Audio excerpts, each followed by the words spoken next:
The following is an exclusive presentation of WI Garden Media, the voice of Garden Talk Radio.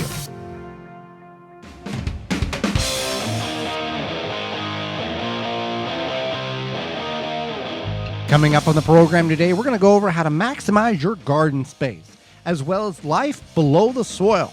Our guest will be author Tasha Greer, and answering your garden questions. And it all starts right now.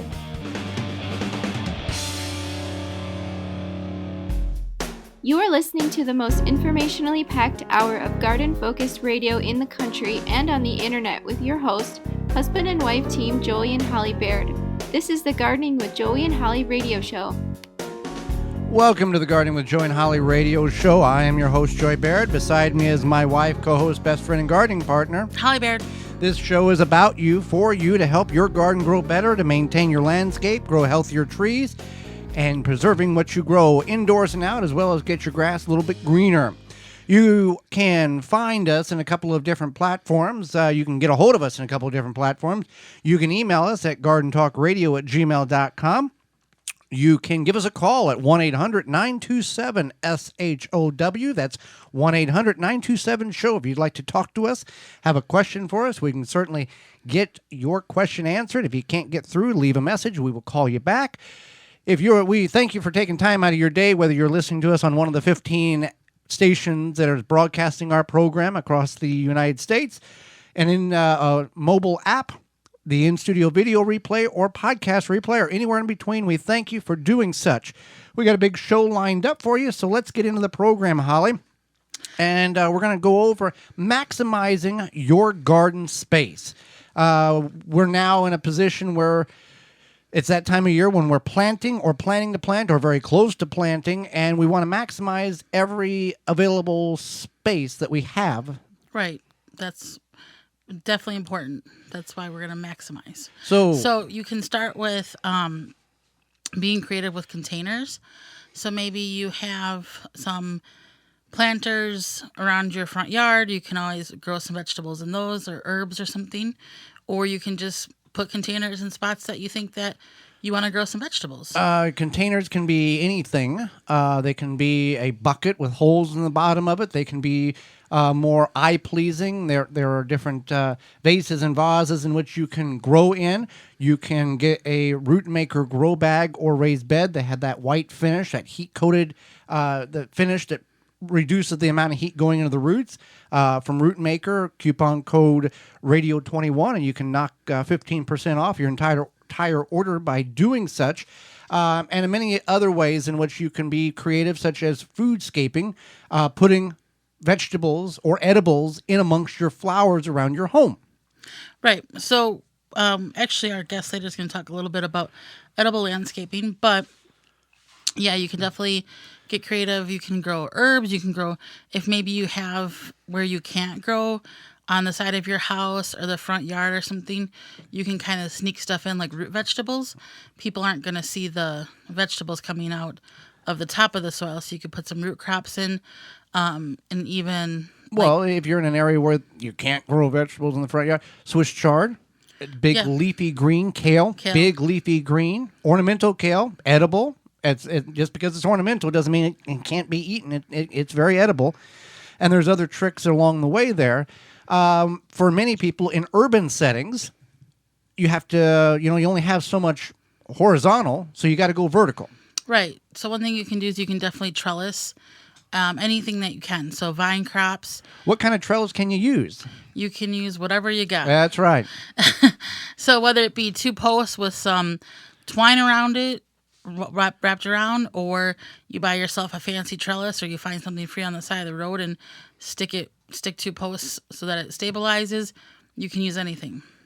For us, it doesn't have to be eye-pleasing. It has to be functional, because by the mid to end portion of the season, it should be completely consumed by whatever vegetation that you're using it to grow up.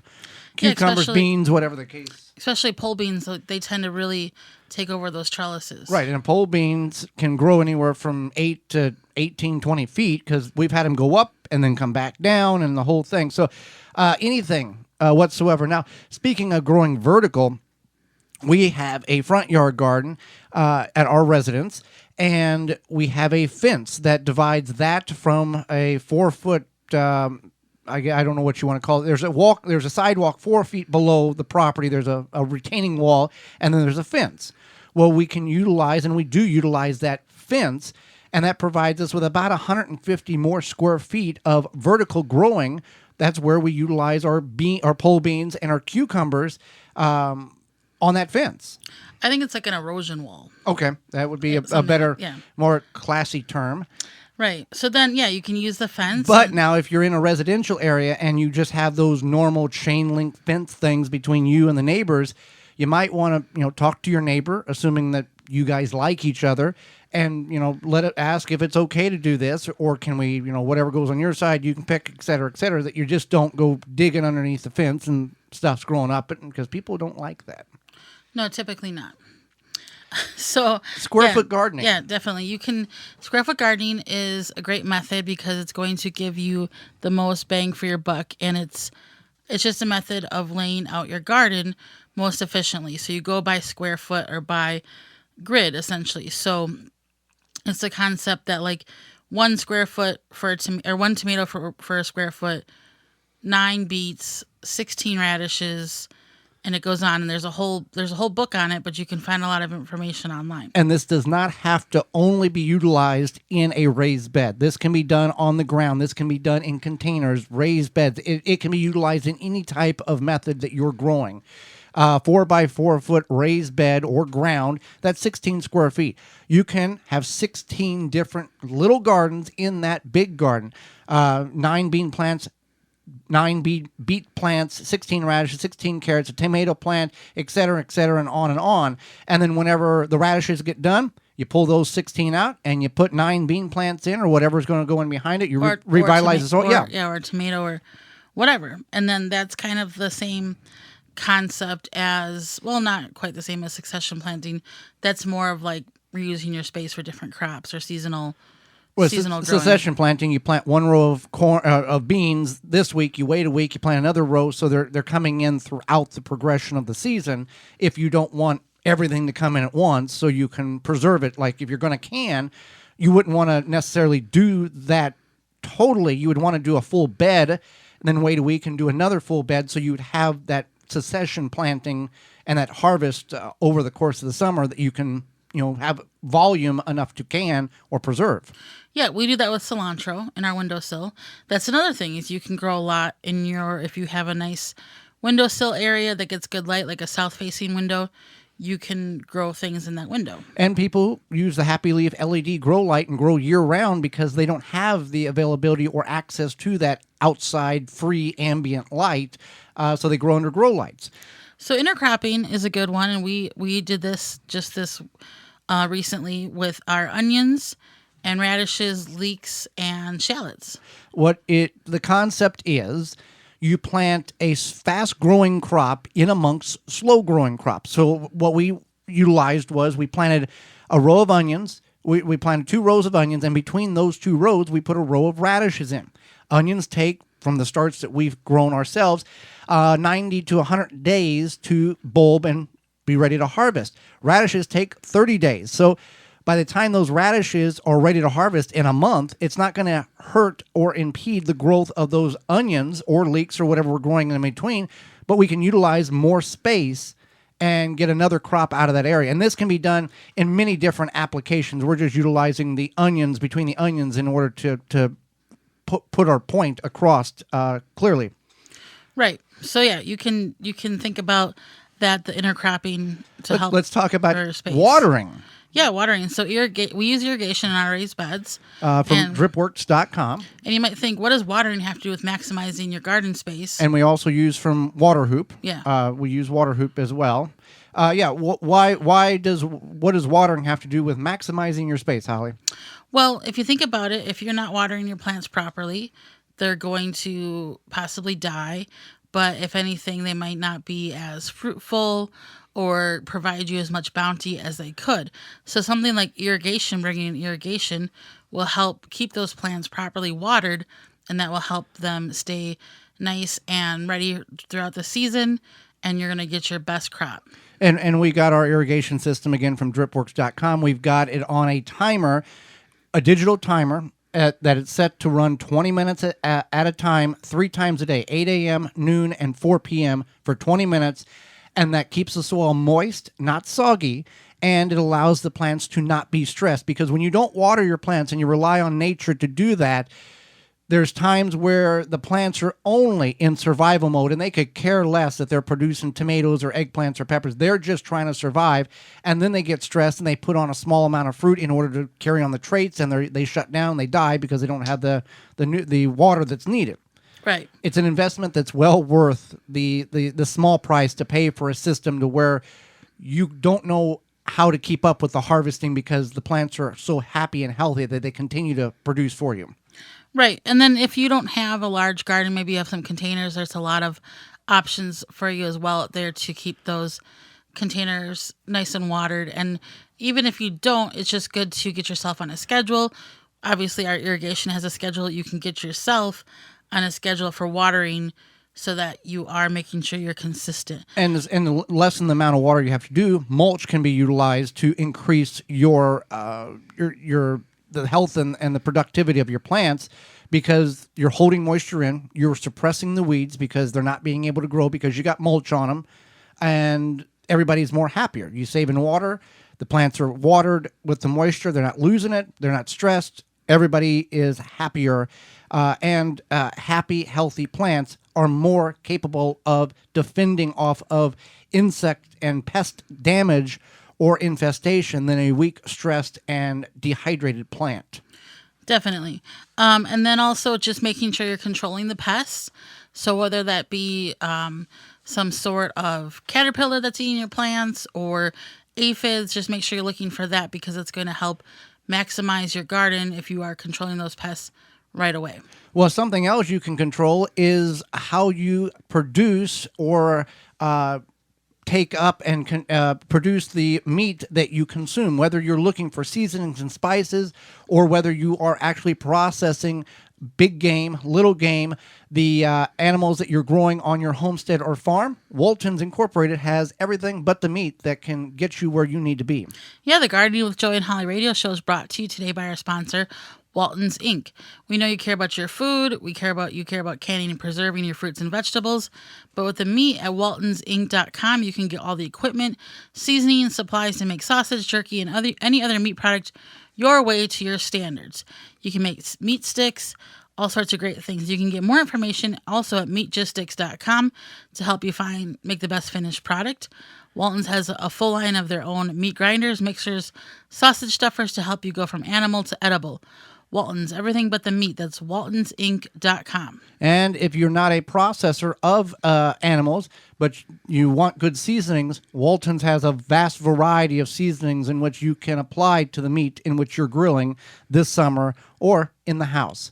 Oh, do not go anywhere. When we come back, we're going to learn about a little bit about what's under the soil, life under the soil. There's more to it than just a few earthworms. You're listening to the Gardening with Joey and Holly radio show, a program to help your garden grow better. Got a question for Joey and Holly? Send it via email anytime to gardentalkradio@gmail.com. If you love growing tomatoes, then you have to try Tomato Secret by Dr. Jim's. At the Gardening with Joey and Holly radio show Gardens, we stand behind Tomato Secret and recommend it to all gardeners who would like to easily grow higher quality tomatoes with more color, flavor, less bugs and diseases. Tomato Secret is specifically designed to grow high-quality tomatoes, and it's made with 12 natural ingredients so pure you could feed them to a cow. Simply apply 1 cup in the hole at planting, then sprinkle 1 cup around the plant 1 month later. That's all it takes to grow the best tomatoes on earth. With this product, you'll not have to guess what's wrong with your tomato plants because it has everything they need. Grow the largest and most delicious tomatoes on earth. To find out more about Tomato Secret, visit drjims.com. That's drjimz.com. With the right tools, plant maintenance is easy and more effective. Ironwood Tool Company has the right tools for your project. From pruners to loppers to saws and shears and cleanup tools, get the right tool for this season, making your job much easier. Find them all at Ironwood ironwoodtools.com. How would you like to be able to fertilize, aerate, and dethatch your lawn using just one product and at the same time improve the soil and root development? Introducing Lawn Force 5, a 5-way lawn care kit in a bottle. Lawn Force 5 gives you a lush and healthy lawn you can be proud of, and it takes away the expense of hard work that comes with mechanically aerating and dethatching the lawn. Visit our friends at natureslawn.com to find out more about the amazing Lawn Force 5 product. That's natureslawn.com. Use discount code GARDEN-TALK for 10% off your order. See what all you can do with a real Tiger Torch. Visit TigerTorchLTD.com for more information. Gardening is the number one hobby and birding is the number 2 hobby nationwide. They go hand in hand. Birds help gardens grow by eating bad bugs. Reward them with Wild Delights premium quality mixes. Wild Delights premium mixes are made with tasty nuts and berries and not just filler food like Milo and cracked corn. Feed the birds the nutrition they need. This keeps your feathered friends coming back year after year for your visual delight and for the happiness of your garden. Keep your feeders full all year round with Wild Delight premium bird food. Find out more at wilddelight.com. We know that you appreciate the value of a beautifully landscaped yard, but tackling such a project yourself can seem way too complicated, right? Bloomin' Easy Plants are the answer. Their plants are low maintenance and offer exceptional beauty and color for your yard. Plus, they offer free seasonal care reminders with simple how-to videos tailored to the plants that you choose. With Bloomin' Easy on your side, creating the yard that you've always wanted becomes as easy as plant, water, and relax. Check them out at your local garden center or by visiting bloomineasyplants.com. Chip Drop is a website you can sign up for free wood chip mulch delivery right to your door for free. Chip Drop connects homeowners and gardeners with tree services who are trying to get rid of their wood chips. You can also sign up to get free logs and firewood. Go to chipdrop.com to learn more and sign up for a free account. Brought to you by Blue Ribbon Organics, providing locally made organic compost and soil blends for gardens, farms, landscaping, and more. Visit blueribbonorganics.com or call 262-497-8539 to find their products nearest you. The Water Hoop is a portable water sprinkler system that allows you to target water evenly around the root ball of your tree or bush. Conforms to various shapes for your watering needs. The Water Hoop reduces runoff and saves money. Visit waterhoop.com. Rinse Kit, your hose on the go. No pumping, no batteries. Simply fill from your spigot or sink on your way out for up to 5 minutes of spray time anywhere. Spray it, wash it, Rinse Kit. Protect your plants against damage with the 3-in-1 Plant Guard and Special Blend Fertilizer. Visit ivorganics.com. The Gardening with Joey and Holly radio show is brought to you by the following: Blue Ribbon Organics, Naturally Green Products, Ironwood Tool Company, Easy Step Products, Rinse Kit, Soul Brew Kombucha, Wild Delight, Ricon Vitova, Chip Drop, BaleBuster.com. Find all sponsors at the WisconsinVegetableGardener.com and thank them for their support.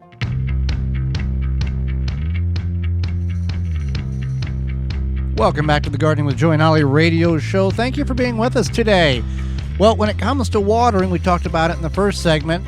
Watering is an important aspect whether you're growing vegetables, shrubs, or trees, and Tree Diaper has the device in which will make your watering so much easier. If your plants could talk to you, they would have a few complaints about not being properly watered, either too much or too little. How do you water properly? Take the guesswork out by using the Tree Diaper.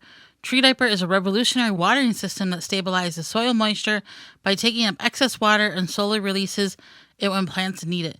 The Tree Diaper is filled with water from rain or when you water and slowly releases water over 3 weeks. No pipes, hoses, or electricity needed. Whether you're a first-time gardener or advanced, Tree Diaper will improve the way you water your plants. Made in the USA, check out all sizes they have available. That's treediaper.com. They'll keep your plants happy. That's treediaper.com. Well, let's talk about watering. We talked about watering there, but life under the soil. Many people may not understand or realize the magnitude of activity that goes on underneath just a few inches of the soil in your garden, Holly. Right. So many people just refer to soil as dirt. It's dirt. It's dirt. Actually, What? Yeah, our niece. Yeah. What's that big pile of dirt? No, she knows it's not dirt. Oh, yeah, she knows it's not dirt, yeah. She's 10 years old. We had compost delivered in the Milwaukee market here. Blue Ribbon Organics delivered us. We purchased 7 yards of compost from them.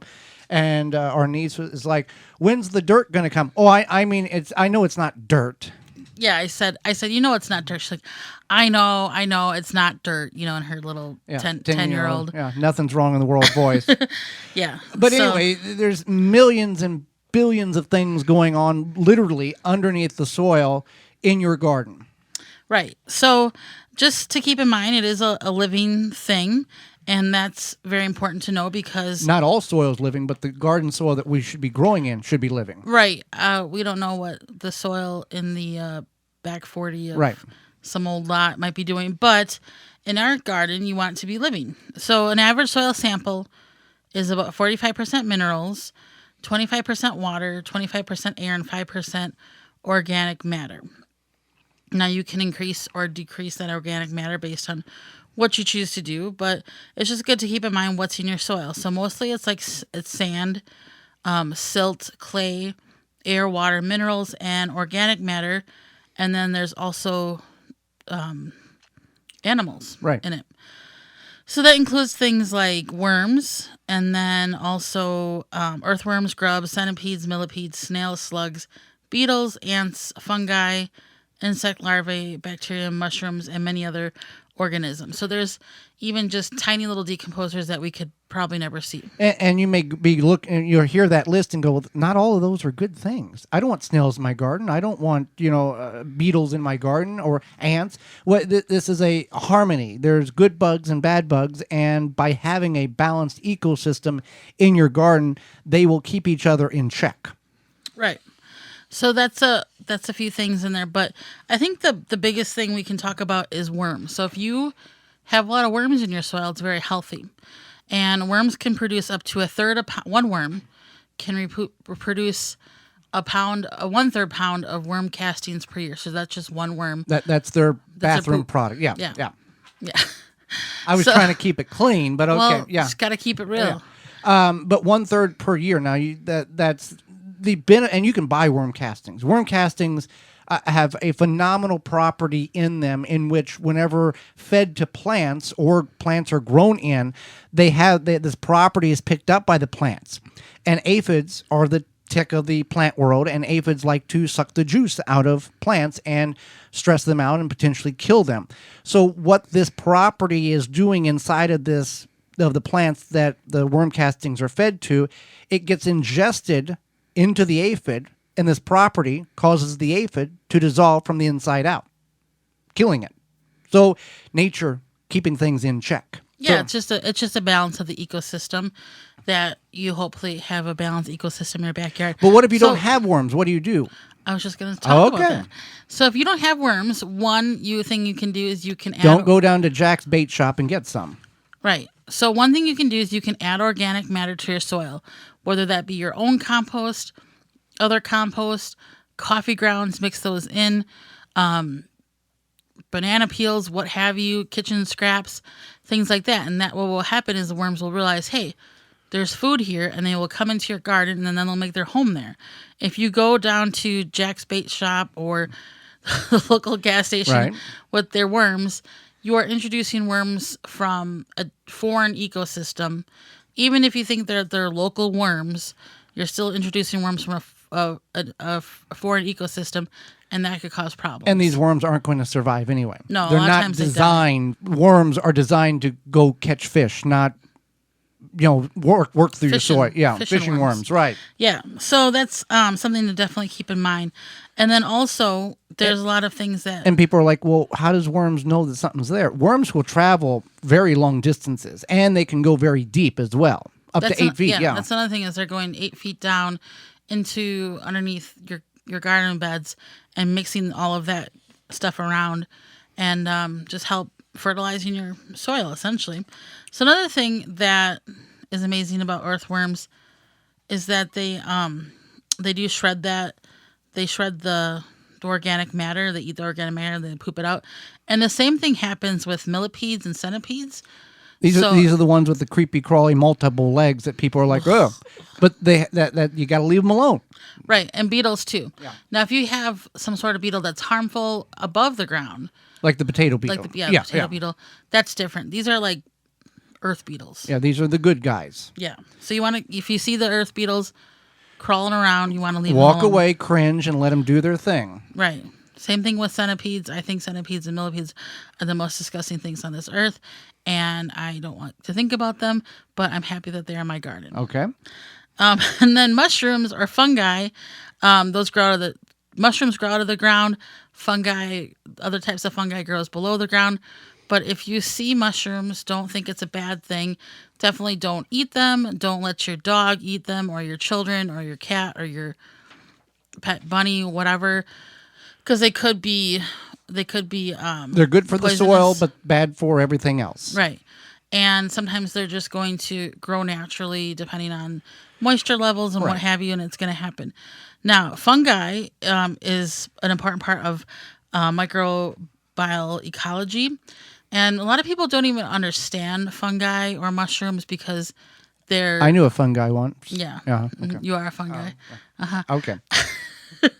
A lot of people don't understand them. Even people who study this microbiology, they're kind of an interesting being. They're like on their own level, but they help break up the soil. They help your soil live.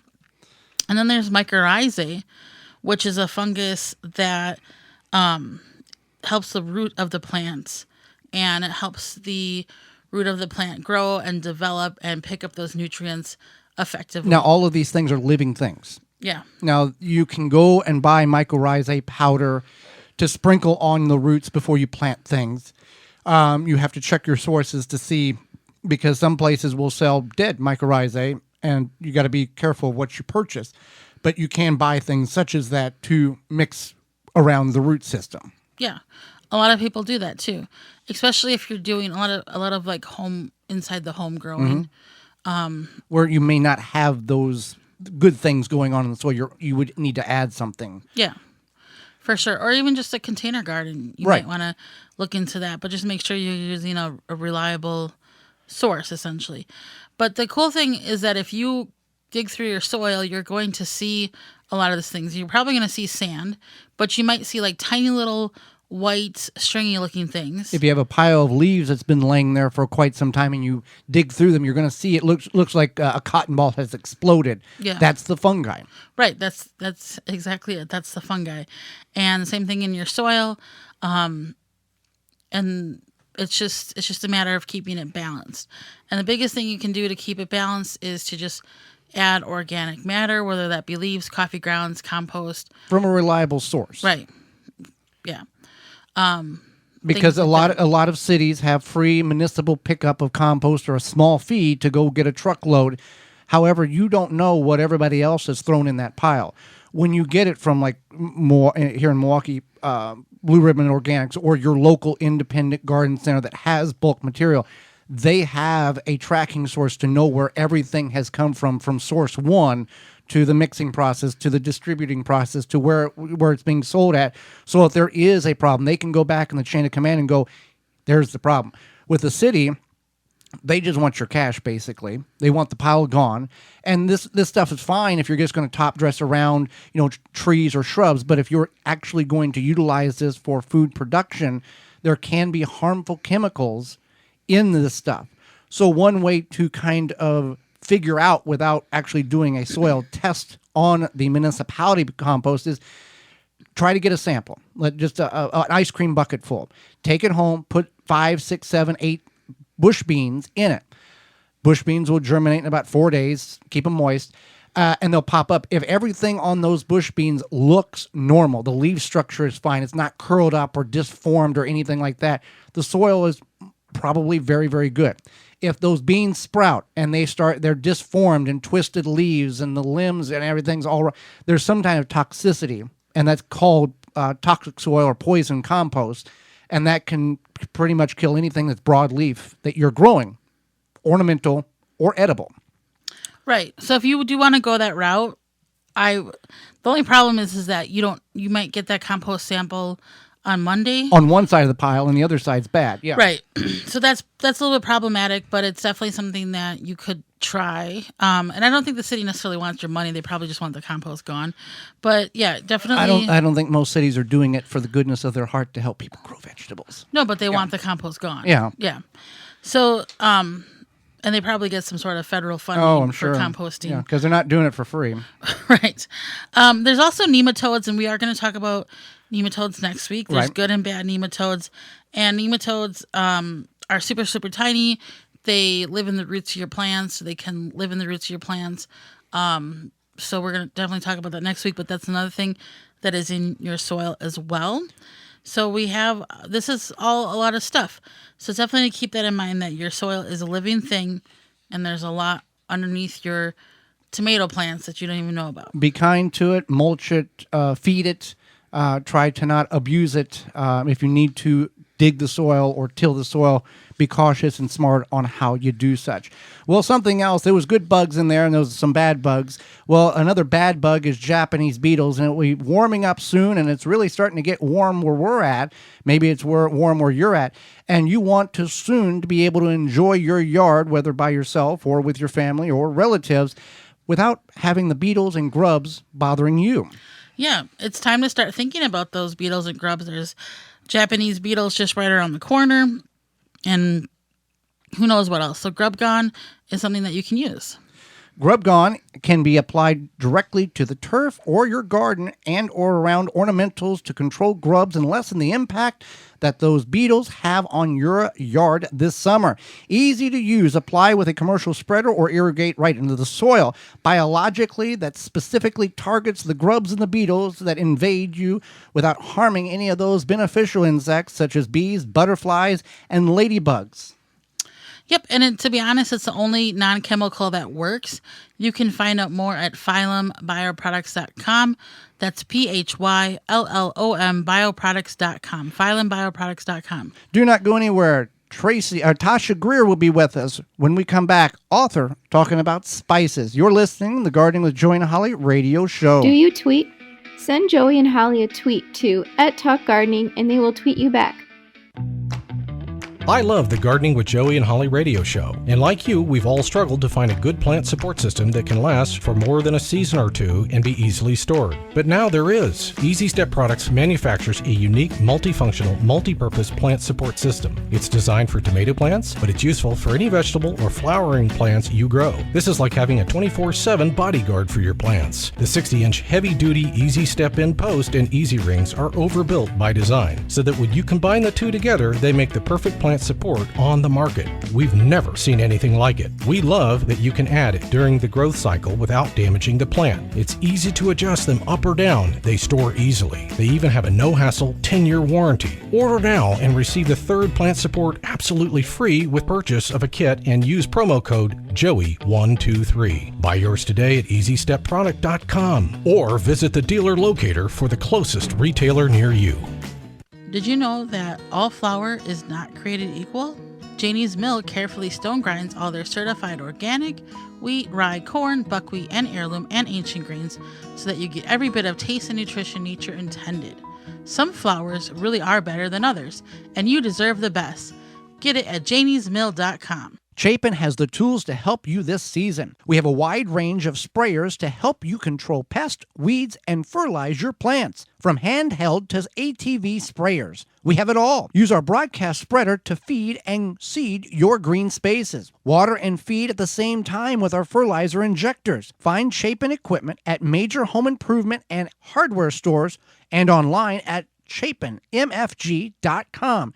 Chapin, cover more ground. We've been using a game-changing tool called SeedLinked to find and review our seeds this year. It makes finding the right seeds simple. It is driven by growers' data, so you can really see what's best for your location. Check it out at seedlinked.com or download the mobile app today. Deer Defeat is an all-natural repellent to keep deer, rabbits, and groundhogs away from your precious plants. Deer Defeat protects your plants day and night. dries clear and odorless. It will not clog your sprayer. Deer Defeat works for 30 days through rain, snow, and freeze. Safe, effective, and works on rabbits. Money back guarantee. To purchase, go to deerdefeat.com and use code RADIO to save 10% on your order. Deer Defeat, it can't be beat. Seed Savers Exchange has been saving, preserving, and sharing heirloom seeds since 1975, and today continues to provide those seeds for gardeners just like you. They have over 600 varieties. Visit seedsavers.org to request a free catalog or to purchase seeds online for this year's growing season. That's seedsavers.org. Dig planting holes from a comfortable standing position. Step, twist, pull, and plant. Visit ProPlugger.com. Make watering easy. DripWorks provides quality drip irrigation supplies and equipment to gardeners just like you for all your growing needs across the U.S. and Canada. Purchase online at dripworks.com. Straight from the farm, fields, and briar patch, Piper and Leaf Artisan Tea is a tea like you've never imagined it.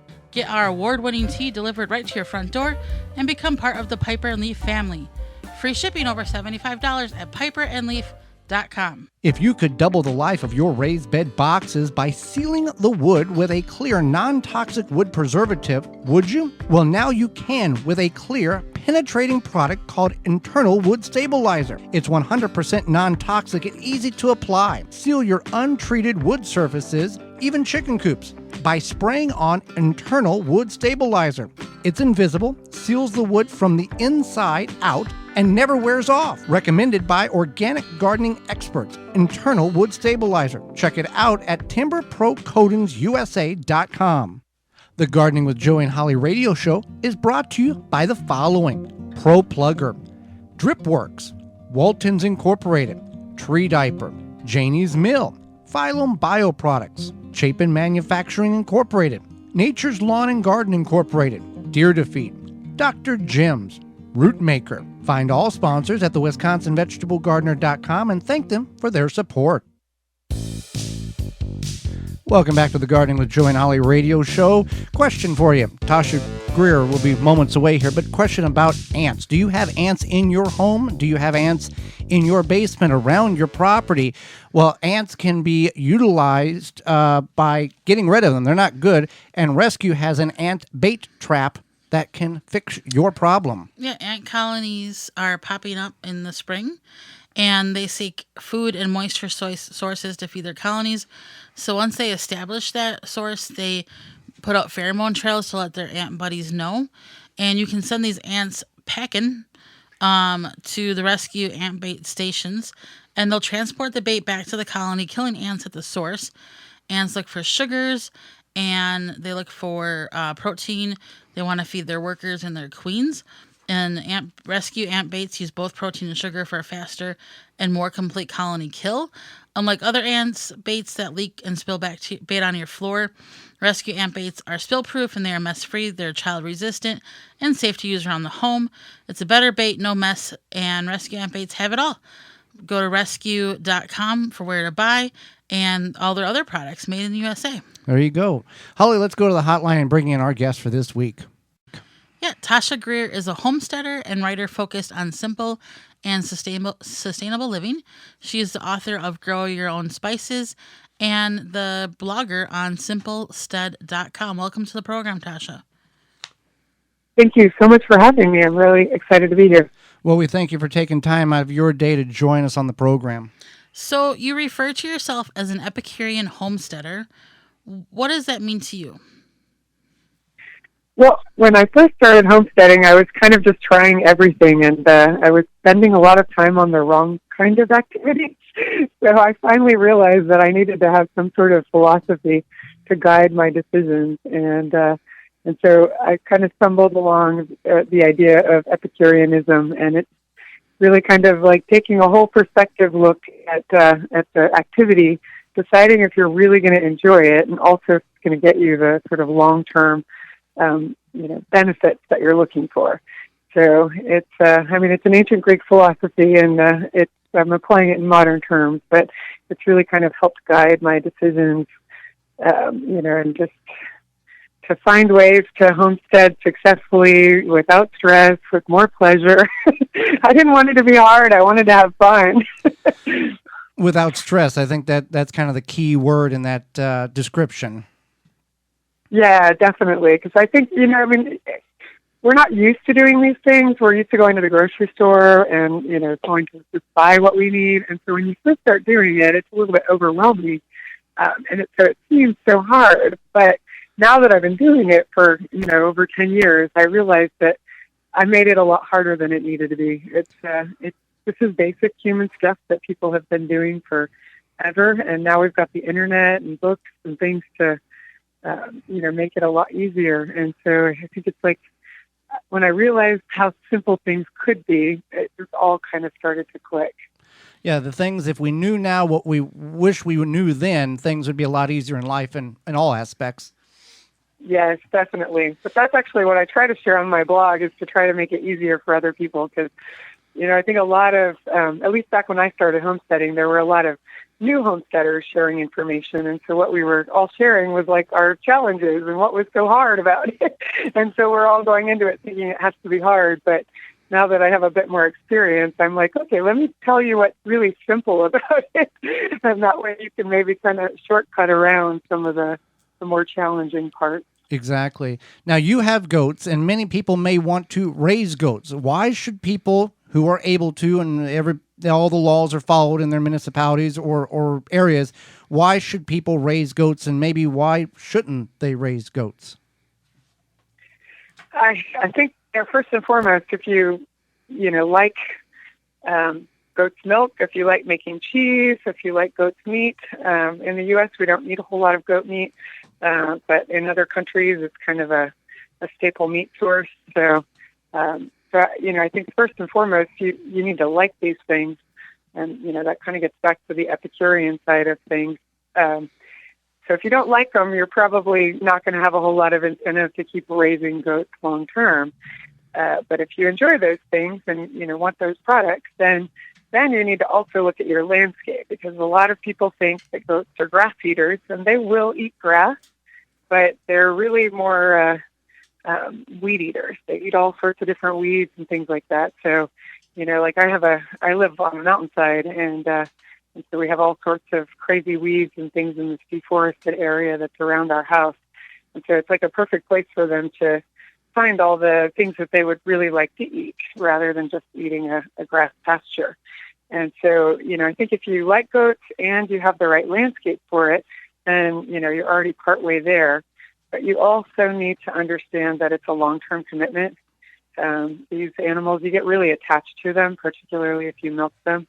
So, even if your goat gets a little bit older, it's kind of hard to let go when you've been bonding with them twice a day, every day for, 10 years. And, it's kind of like having pets. So, it's a very fun experience being with goats and making them part of your life. So in that respect, it's good. But I think a lot of people don't realize how much the daily commitment is, that you have to clean the barn, because they do need shelter. If you're keeping them on the stand, then you will also need to, give them grain, which means trips to the feed store. And so there's a lot to it. So I really think it comes down to that idea. Are you going to enjoy being with goats long term? And if that's the case, then it's really rewarding. You get this amazing milk. But if you're not sure, you're on the fence, then I really recommend that maybe see if you can find a friend who has goats and maybe volunteer to take care of their goats while they go on a day trip or a weekend trip before you go getting a lot of goats.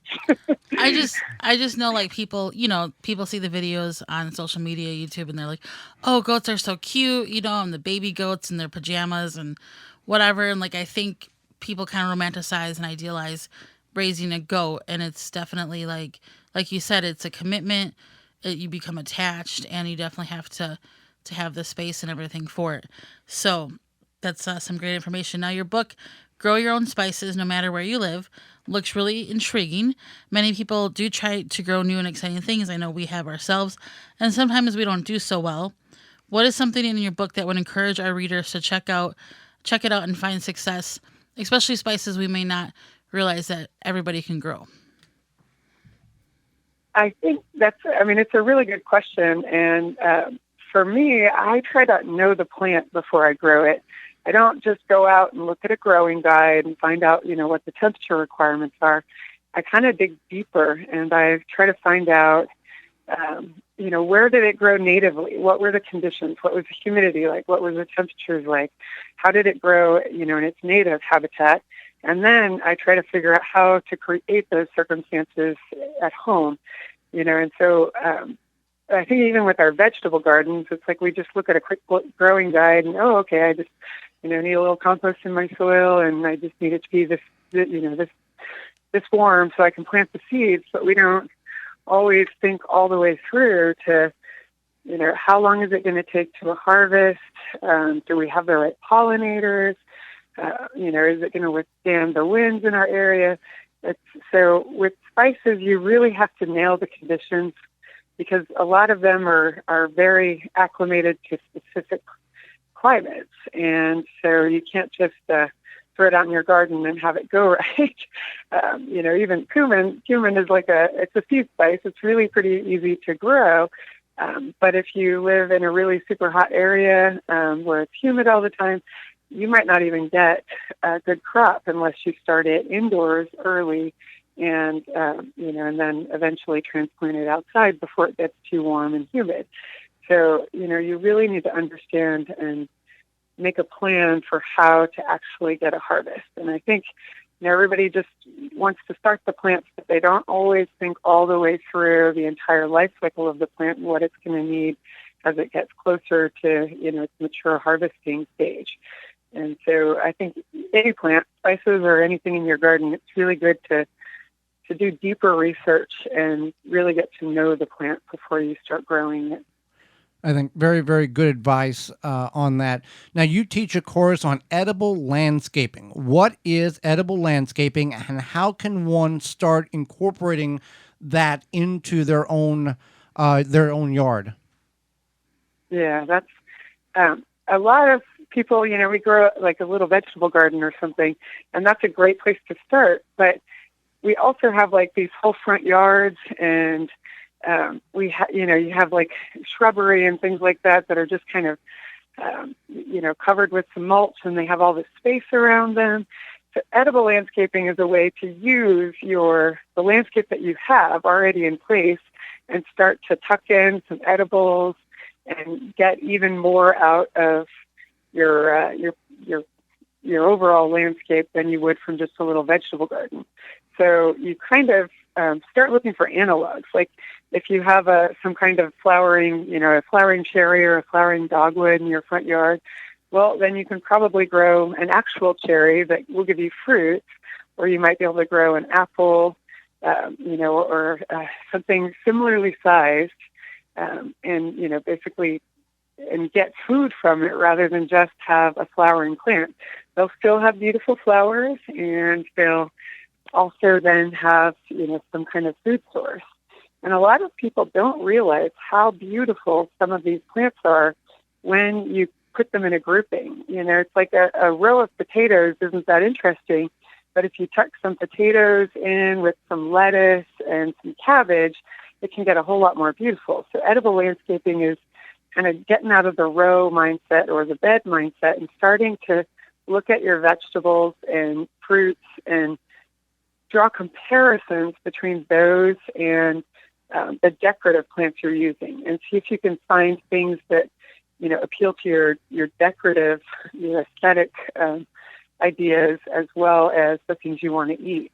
And so I think a lot of people think you have to do everything 100% edible, but you don't. You can mix and match. You can put your favorite ornamentals in there, and you can put in your vegetables. You can, have a lot of perennial plants and then also incorporate some annuals. People go out and buy those little annual, trays of flowers to put underneath their plants in spring or something. But you could easily do the same thing with like a very beautiful assortment of lettuce. So it's really just kind of starting to think about incorporating some food into more traditional landscapes. And especially people, I used to live in the suburbs, and, there were things that we just weren't allowed to do in our front yard. And so edible landscaping gives you an opportunity to incorporate food in ways that are beautiful and, aren't going to offend your neighbors. So it's, and then they also, a lot of the edible foods that we like are also really good for pollinators, any of the flowering plants that we like. So it's just a way to get out into your garden and grow some food. Well, absolutely. And, an oak tree produces great shade and leaves for the garden, but a pear tree or an apple tree produces great shade for the garden, but also at a mature state, several 100 pounds of produce as well. Yeah, absolutely. And I mean, even better if you can grow both, because an oak tree will feed all of your pollinators. Basically it's an excellent food source for a lot of caterpillars, and those feed all the birds, and the birds help you with pest control. So if you could have an oak and an apple, that's even better, because you're going to get fruit. You're going to, it's like it becomes a whole ecosystem rather than just, some food. And so when you start to integrate these things, I think you get a much better result. And a lot of people also don't realize how many things that we don't think of as food are edible. So oak, for example, acorns, you can collect those acorns and you can make acorn flour. I make an acorn soup that tastes a whole lot like chestnut soup. And so there are even, some decorative plants that have some edible aspects to them that people just don't really think of them that way. Definitely. So how can we find out more about you, or how can listeners find out more of your great information? Well, I have a blog called simplestead.com. It's kind of a sort of contraction of simple and homestead, so simplestead.com. I'm also on Instagram at exploresimplestead.com. Explore Simplestead on Instagram, and also on Facebook under Simplestead. So all of those places. Of course, I've got my book, Grow Your Own Spices, and it is definitely a handbook for growing spices, but it's also a way to get to know the plants. There's some herbal medicine tips in there from my friend Lindsay, who added some really amazing information so you can use these spices, not just to eat them, but to improve your well-being. And absolutely stunning illustrations also from Greta Moore. So I definitely, if anyone's interested in growing spices, I think it's more than just my work. It's just a beautiful book. A lot of people did great things inside. Well, Tasha, we greatly appreciate you taking time out of your day to share your knowledge and and your book with not only Holly and myself, but all of our listeners. Well, thank you so much for having me. Absolutely. Thank And you. When we come back, it's going to be your garden questions and our garden answers. You're listening to the Gardening with Joy and Holly radio show, a program to help your garden grow better. Got a question for Joey and Holly? Send it via email anytime to gardentalkradio@gmail.com. This week's garden tip is brought to you by Yard Glider, the cart without wheels, loads without lifting, hauls more, dumps faster, built to last, and built for hard work. Perfect for homeowners, arborists, hunters, landscapers. Pull it behind an ATV, a lawnmower, or pull it yourself. Multiple sizes available at yardglider.com. That's yardglider.com. Working your soil when it is too wet can cause the soil particulates to compact and make it harder for plants to grow when the soil is drier. Take a handful of soil and squeeze it in your hand into a clump, and take your other hand and poke at that clump. If the clump breaks apart easily, the soil can be worked now. If not, you need to let it dry more. This week's garden tip was brought to you by Yard Glider, the cart without wheels, loads without lifting, hauls more, dumps faster, built to last, and built for hard work. Perfect for homeowners, arborists, hunters, landscapers. Pull it behind an ATV, a lawnmower, or pull it yourself. Multiple sizes available at yardglider.com. That's yardglider.com. Good bugs to eat bad bugs. RinconVitova.com. Call or email today, 1-800-248-BUGS. Straw bale gardening is all the rage. Get your bale started easily with the Bale Buster Straw Bale Conditioning Formula. This is the only product that has been specifically formulated for use in straw bale gardening. Each unit contains 250 million colony-forming units of trichoderma, fungi, and Bacillus bacteria. In addition to the fertilizer itself, produces fantastic results with a bountiful production of vegetable crops. Start with the best to get the best, traditional or organic formula. Take the guesswork out of conditioning your straw bale. Go to balebuster.com to find out more. Pomona's Universal Pectin is a high-quality pectin that gels reliably with low amounts of any sweetener. If you're trying to reduce the amount of sugar in your diet, you'll love Pomona's Universal Pectin. Now you can make healthy homemade jams and jellies sweetened to your taste. You can use sugar or honey to sweeten. Pomona's Universal Pectin keeps indefinitely when stored in an airtight container. Easy to use, versatile, and comes with directions and recipes in every box. Find out more and where to buy at PomonaPectin.com.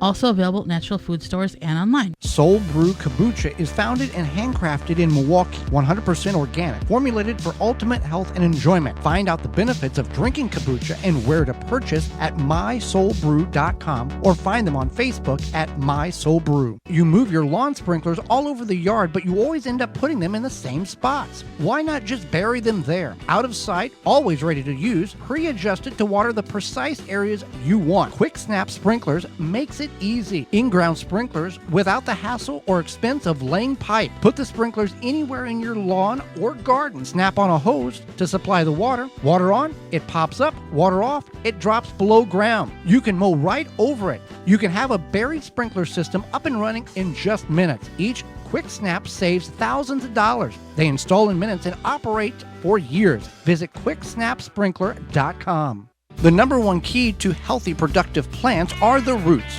Starting from seed to full-grown plants, RootMaker.com has the answer.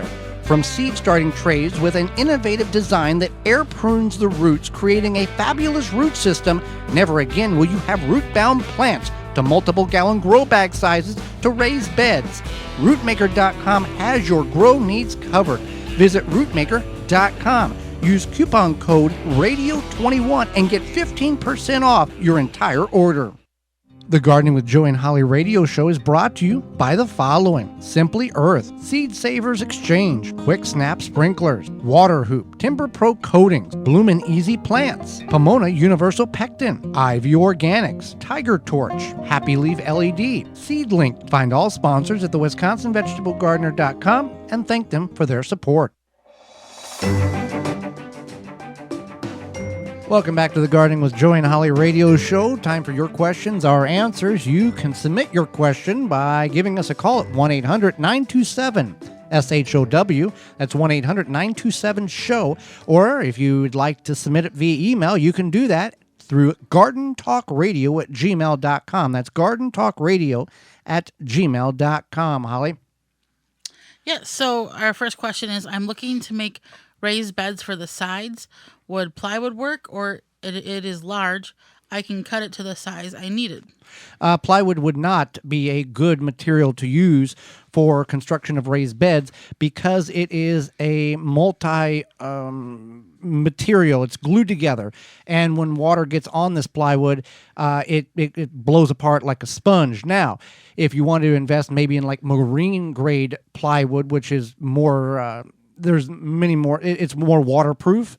You could do that. However, investing in like 2x10s or 1-inch 1x4s or 1x8s or something like that is a much more better way to go, because you will pay a little bit more up front this year, but you're not going to have to repair the bed year after year, and that glue can leach into the soil, and the whole thing is a big mess. But plywood, no, not for raised beds. Got time for one more. So Chris asks, I just found out about the straw bale planting. Is it advisable to plant potatoes in a straw bale? Is there an issue with the sunlight turning the spuds green? You can grow potatoes in the straw bale after you condition the bale, but they do not do very well. And so that's something to keep in mind. You could do something like a container or something else if you don't want to grow on the ground. You can do a no-till like we did. You plant it basically on top of the ground and then cover it with straw or yard debris, and that works very well. If you do it in the bale, you're going to have to bust the bale apart to dig the potatoes out. They don't turn green, but the production is just not to the level of what the author of the Straw Bale Garden book, Joel Karsten, thought they should. He's had some people that said great success, others said no. So it's kind of a hit and miss when it comes to the potatoes and the straw bale. But with that being said, other root crops do very well, yes. Yeah, so that's a good thing to keep in mind. Well, we are out of time, and we thank you for yours. Did you miss any portion of today's program? You can certainly revisit that by going to our parent website, the WisconsinVegetableGardener.com, and clicking on the Season 5 tab at the top of the page. Or you can send us an email at gardentalkradio@gmail.com and ask us for a copy of today's show via podcast. Join us next week on the program where we'll be talking about how you can grow great tomatoes, as well as nematodes, the good ones and the bad ones. Our guest will be author Kelly Norris will be with us and will answer your garden questions. So until next week, for Holly Baird, I'm Joy Baird, and we will see you in the garden.